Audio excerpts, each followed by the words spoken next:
많아져서 약간 이제 좀 거대화된다 이렇게 표현하실 수 있겠습니다. 그 다음에 선오염원이라고 되어 있는 것들도 있어요. 선오염원은 뭐냐면 하나의 어떤 도로라든지 항공로 이런 곳에서 발생하는 오염 물질을 야기시킬 수 있는 원인이 됩니다. 자, 그러면 무슨 개념인지는 알았고요.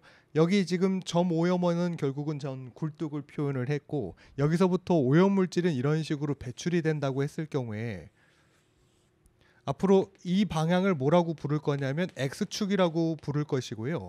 풍하측이라고 부를 겁니다.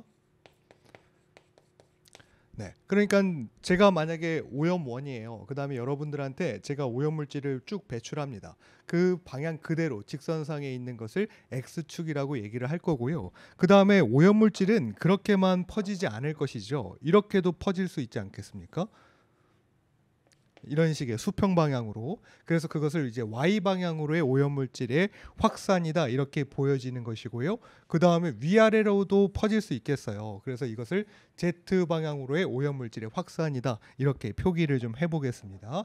자, 그러면 이 픽이라는 사람은 어떻게 한 거였냐면 앞서 제가 예시로 말씀드렸던 것처럼 비커에다가 물을 가득 담아놓고 그 다음에 이제 잉크를 한 방울 떨어뜨리면 그것이 이제 확산에 의해서 농도가 이제 조금 더 옅어지면서 점차 퍼지게 되겠죠. 그런 것들을 오염물질의 어떤 배출 특성으로 가정을 해서 이런저런 조건들을 통해서 한번 이론식을 하나 만들고 이론을 하나 성립을 시킨 거죠. 자, 그렇게 했을 때 지금 보여지고 있는 것처럼 픽이라고 하는 어떤 관련된 식이 하나 보입니다. 마이너스 K에 저걸 이제 시그마라고 있는데 시그마 X분의 시그마 C라고 되어 있습니다. 그래서 지금 뭐라고 되어 있냐면 픽이라고 하는 사람은 마이너스 K에 시그마 X 시그마 C라고 되어 있는 거죠.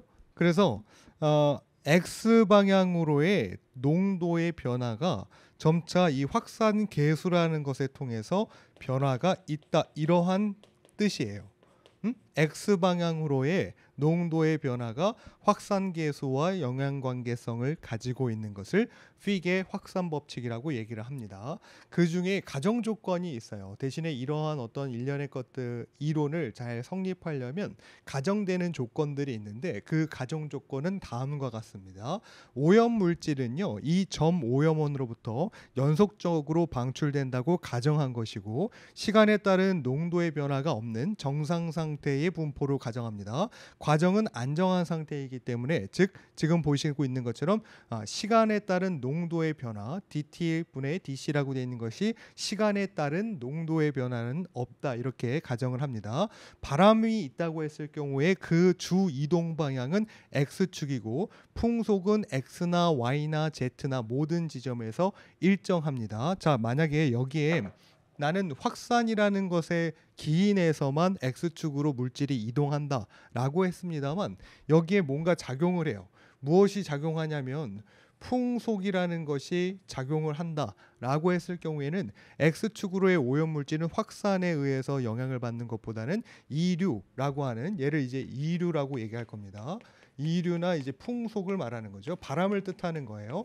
이류로 인한 오염물질의 이동이 조금 더 지배적이다 이렇게 가정을 한 거죠. 항상 문제로 자주 출제되는 패턴입니다. X축의 확산은 이류에 의한 이동량에 비해 무시될 정도로 작습니다. 그래서 이 가정 조건 5가지 정도 되나요? 4가지죠. 물론 이제 교재 내에 조금 더 있겠습니다만 이 가정 조건은 문제로 출제하는 패턴상 픽의 어떤 확산 모델링 관련한 것으로 가정 조건을 4가지 정도 기술해 보시오. 이런 식으로 문제가 출제되니까 가정 조건은 암기를 하시는 것을 권장합니다. 그 다음에요. 뒤에 있는 것부터 먼저 볼게요. 여기 보시면 가우시안 모델이라는 것이 있는데 여기 이 픽에 영향을 받았다고 생각하시면 됩니다. 오염원으로부터 배출되는 오염물질이 대기 중에서 수송, 확산 및 변질되는 과정